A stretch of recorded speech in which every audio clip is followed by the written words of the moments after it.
This morning, President Biden says that he will sign legislation that will expand medical benefits for veterans, specifically those exposed to toxic substances from burning trash pits on U.S. military bases. Last night, the Senate approved what's called the PACT Act after a number of Republicans dropped their opposition to the measure. More than 3 million veterans could benefit from that legislation. And Democrats have unveiled new legislation to tackle inflation. This is called the Inflation Reduction Act. That act will also focus on climate and energy measures and will lower prescription drug costs. Senator Bill Cassidy is with us this morning to discuss those things. Good morning, and thank you so much for being with us. Hey, good morning. Thanks for having me. Yeah, we have so much to talk about here. I do want to talk about the PACT Act first, which is one of the largest expansions of medical benefits for veterans in history. Tell us why you first opposed this last week and what made you change your mind and approve it yesterday. Well, I always was going to vote for final passage. As a doctor, I know that we've got to address these issues. Republicans have been promised amendments that can make the bill better, make it more fiscally responsible, but at the same time address the issue of the veterans exposed to burn pits. We weren't given those amendments. So I voted against it on a procedural basis, but voted for final passage, and I did that in both cases. And I understand, yeah, veterans were very upset over the weekend, many of them sleeping at the Capitol, pushing for you guys to pass this. Democrats say that this really wasn't about the amendment. They say that you guys kind of did this in retaliation for this Inflation Reduction Act, which I know you don't agree with. Is there any truth to that? First, when I spoke to veteran groups back home, they were okay with it. They want us to be fiscally responsible, and they knew the bill was going to pass. And by the way, I voted against ending debate. I did not vote against the bill, just to say that. Okay. And as regards the kind of fig leaf argument that the Democrats have, the CBO has said that the Republican amendment was not going to decrease the amount spent on veterans, but would save money elsewhere. We had a really good case for our amendment. Their side didn't care for it. All right, let's talk about that Inflation Reduction Act now, which is promising $260 billion over 10 years. This is supposed to lower inflation, but it's also focused on climate and energy measures and also lower prescription drug costs. I know that you say you are not in favor of this. Why?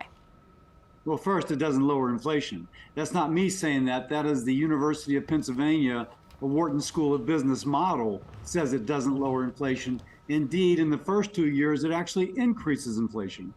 If you also look, it's going to increase the taxes that those who are middle class and lower income pay. About 16.7 billion increased tax payments by those groups, and it increases over the next 10 years.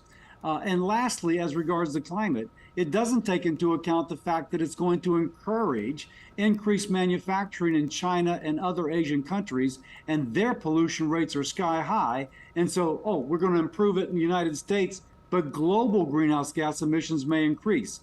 On multiple levels, I have problems with this bill. All right. Well, we do want to be fair here. We have some sound from Senate Majority Leader Chuck Schumer on his thoughts on the bill.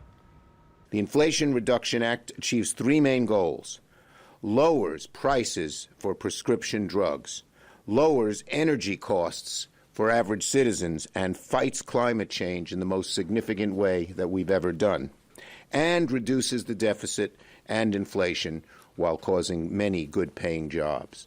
So this is really a very comprehensive and historic piece of legislation. It's groundbreaking.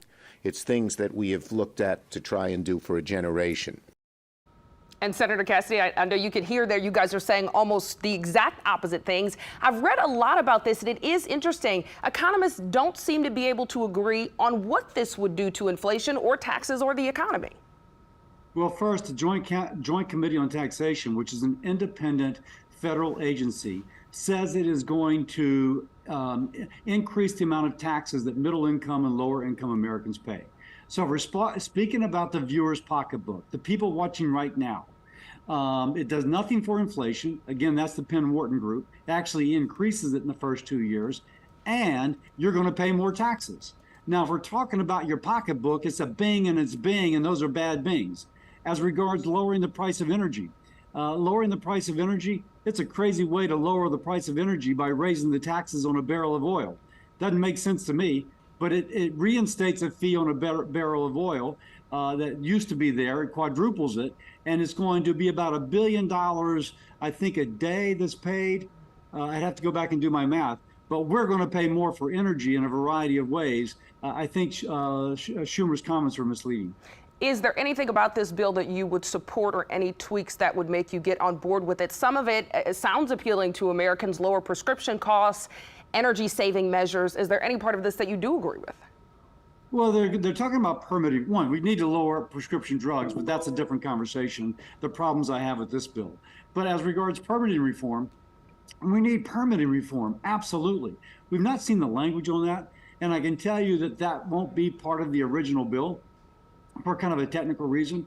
And the Progressive Caucus in the House of Representatives, they're saying that they're going to oppose the permitting reform that's in this bill.